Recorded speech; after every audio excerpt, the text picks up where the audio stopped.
ଉଦୟଗିରି ନଗରୀର ଶାସନକର୍ତ୍ତା ରୂପେ ପୁରନ୍ଦର ନାମକ ଜଣେ ଅମାତ୍ୟ ନିଯୁକ୍ତ ହୋଇଥିଲେ। ମହାରାଜା ତାଙ୍କୁ ନିଯୁକ୍ତ କରିଥିଲେ ସତ, କିନ୍ତୁ ସେ ନଗରୀରେ ଲୋକେ ପୁରନ୍ଦରଙ୍କୁ ହିଁ ରାଜା ଭଳି ଦେଖୁଥିଲେ। ପୁରନ୍ଦରଙ୍କ ପ୍ରତି ଲୋକଙ୍କର ସେଭଳି ସମ୍ମାନ ରହିବାର ବିଶେଷ କାରଣ ଥିଲା। ଉଦୟଗିରିରେ ଅନେକ ଦିନ ଧରି ଅରାଜକତା ବ୍ୟାପି ରହିଥିଲା। ଚୋର, ଡାକୁ ଓ ଗୁଣ୍ଡାମାନେ ଜନସାଧାରଣଙ୍କୁ ଆତଙ୍କିତ କରି ରଖିଥିଲେ। ରାତି ହେଲେ ନାଗରିକମାନେ ଆଉ ରାସ୍ତାକୁ ବାହାରୁ ନଥିଲେ। ମହାରାଜା ଏଭଳି ପରିସ୍ଥିତିର ପରିଚୟ ପାଇ ତାଙ୍କର ବିଶ୍ୱସ୍ତ ଅମାତ୍ୟ ଓ ଦକ୍ଷ କର୍ମଚାରୀ ପୁରନ୍ଦରକୁ ସେଠାକୁ ପଠାଇଥିଲେ। ପୁରନ୍ଦର ଉଦୟଗିରିରେ ପହଞ୍ଚି ସଙ୍ଗେ ସଙ୍ଗେ ନଗରୀର ସବୁ କର୍ମଚାରୀମାନଙ୍କର ବୈଠକ ଡକାଇ କହିଦେଲେ, 15 ଦିନ ଭିତରେ ଯଦି ନଗରୀରେ ସ୍ୱାଭାବିକ ଅବସ୍ଥା ବିରାଜ ନ କରିଛି, ତେବେ ସମସ୍ତଙ୍କର ଚାକିରି ଯିବ, ତୁଙ୍ଗ କର୍ମଚାରୀମାନେ କାରାଦଣ୍ଡ ଭୋଗିବେ। ଏଥିରେ ଆଉ କୌଣସି ଅନ୍ୟଥା ହେବ ନାହିଁ। ଏହାପରେ ସେ ନିଜେ ଦିନରାତି ସମସ୍ତଙ୍କ କର୍ମତତ୍ପରତା ଲକ୍ଷ୍ୟ କରିବାକୁ ଲାଗି ପଡ଼ିଲେ। ସବୁ କର୍ମଚାରୀ ଯଦି ସାଧୁ ସଚ୍ଚୋଟ ଭାବରେ ଓ ନିଷ୍ଠାପର ଭାବରେ ନିଜ କର୍ତ୍ତବ୍ୟ କରିବେ, ତେବେ ତ ଆଉ କୌଣସି ବି ସ୍ଥାନରେ ବିଶୃଙ୍ଖଳା ଉପୁଜିବ ନାହିଁ। ଉଦୟଗିରିରେ ବି ତାହା ହିଁ ହେଲା। 15 ଦିନ କାହିଁକି, 10 ଦିନ ଭିତରେ ହିଁ ସବୁ ବିଶୃଙ୍ଖଳା ଦୂର ହୋଇଗଲା। ଲୋକେ ପୁରନ୍ଦରଙ୍କୁ ଧନ୍ୟ ଧନ୍ୟ କଲେ। ସାଧାରଣ ସଭାରେ ତାଙ୍କୁ ବିପୁଳ ଅଭିନନ୍ଦନ ଦିଆଗଲା।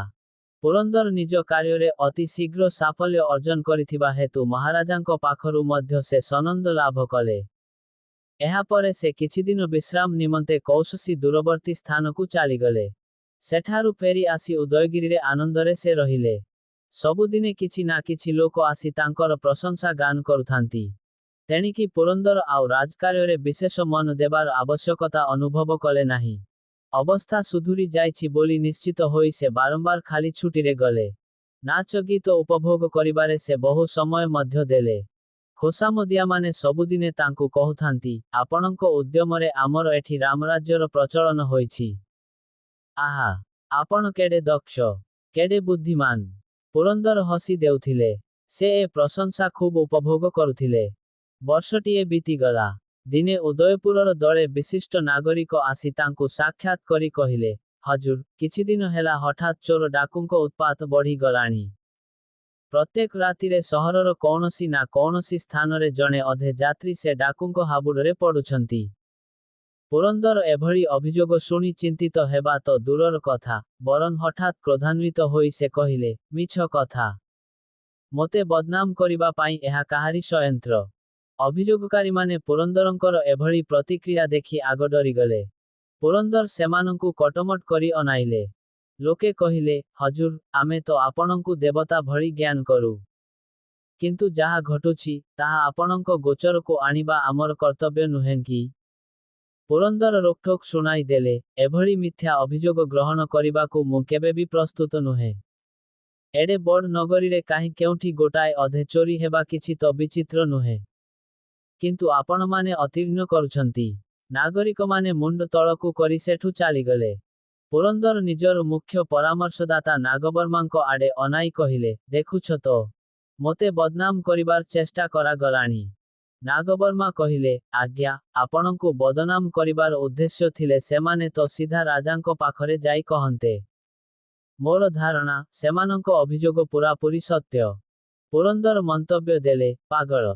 ସେଦିନ ରାତିରେ ପୁରନ୍ଦର ନଗରୀର ଜଣେ ବିଶିଷ୍ଟ ବଣିକଙ୍କ ଘରେ ଭୋଜନ କଲେ। ଗପସପ ହେଉ ହେଉ ଅଧା ରାତି ହୋଇ ଯାଇଥାଏ। ସେ ଇଚ୍ଛା କରି ଦେହରକ୍ଷୀ ନେଉ ନଥିଲେ। ତେବେ ତାଙ୍କ ସାଙ୍ଗରେ ନାଗବର୍ମା ଓ ତାଙ୍କ ବ୍ୟକ୍ତିଗତ ଚାକର ଥିଲେ। ରାତିରେ ସେ ବସାକୁ ଫେରୁଛନ୍ତି, ହଠାତ୍ 3-4 ଜଣ ଗୁଣ୍ଡା ତାଙ୍କୁ ଧରି ପକାଇଲେ। ତେବେ ସେମାନେ ବୋଧହୁଏ ତାଙ୍କୁ ଚିହ୍ନି ପକାଇଲେ ଓ ଛାଡ଼ିଦେଇ ସେଠୁ ପଳାଇଗଲେ। ପୁରନ୍ଦର ଦେଖିଲେ ତାଙ୍କ ବେକରେ ରତ୍ନହାରଟି ନାହିଁ। ଧର, ଧର। ଏହିଭଳି ପାଟି କରି ସେ ଗୁଣ୍ଡାମାନଙ୍କୁ ଅନୁସରଣ କଲେ। ତାଙ୍କ ପଛରେ ନାଗବର୍ମା ଓ ପରିଚାରକ ମଧ୍ୟ ଦୌଡ଼ିଲେ। ଗୋଟାଏ ଗଳି ଭିତରୁ ହଠାତ୍ ବେକରେ ରତ୍ନହାର ପକାଇଥିବା ଜଣେ ଲୋକ ବାହାରି ଆସିଲା। ପୁରନ୍ଦର ପାଟି କରି କହିଲେ, ହାର ଦେଇ ଦେ। ଲୋକଟି ସଙ୍ଗେ ସଙ୍ଗେ ନିଜ ବେକରୁ ରତ୍ନହାରଟି ବାହାର କରି ପୁରନ୍ଦରଙ୍କୁ ଧରାଇ ଦେଇ ପଳାଇଗଲା। ଜହ୍ନ ଆଲୁଅରେ ପୁରନ୍ଦର ସେହି ହାରଟିକୁ ଦେଖି କହିଲେ, ଆରେ, ଏ ହାର ତ ମୋର ନୁହେଁ। ସେତେବେଳେ ନାଗବର୍ମା ପାଖକୁ ଆସିଯାଇଥିଲେ।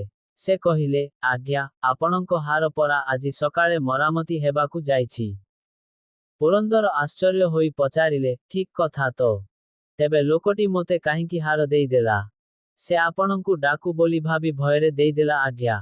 ପୁରନ୍ଦର କ୍ଷୋଭରେ କହିଲେ, ନ ହେଲା, ମୁଁ ଏ ନଗରୀର ରକ୍ଷାକର୍ତ୍ତା। ମୋତେ ପୁଣି ସେ ଡାକୁ ବୋଲି ଭାବିଲା। ନାଗବର୍ମା ଭଲ ଭାବେ ବୁଝାଇ ଦେଇ କହିଲେ, ଆଜ୍ଞା, ଯେତେବେଳେ କୌଣସି ମୁଲକରେ ଅରାଜକତା ବ୍ୟାପିଯାଏ, ସେତେବେଳେ ଲୋକେ ଯେ ଖାଲି ତାଙ୍କର ଧନସମ୍ପଦ ହରାନ୍ତି, ତାହା ନୁହେଁ, ତାହାଠୁ ଯାହା ବଡ଼, ସେହି ବିଶ୍ୱାସ ଟିକକ ବି ହରାଇ ବସନ୍ତି। ପ୍ରତ୍ୟେକେ ପ୍ରତ୍ୟେକଙ୍କୁ ଅବିଶ୍ୱାସ କରନ୍ତି। ବର୍ତ୍ତମାନ ତ ତାହା ହିଁ ହୋଇଛି। ବାସ୍ତବିକ ଚୋର ଡାକୁ ପୁଣି ବ୍ୟାପିଲେଣି ବୋଲି ସେ ଲୋକଟି ଆପଣଙ୍କୁ ଦେଖି ଏମିତି ଡରିଗଲା। ଏଥର ପୁରନ୍ଦର ବୁଝିଲେ, ଶାସନ କାର୍ଯ୍ୟରେ ଟିକିଏ ହେଳା କଲେ ଫଳ ନ ହୁଏ, ତାହା ବି ସେ ହୃଦୟଙ୍ଗମ କଲେ।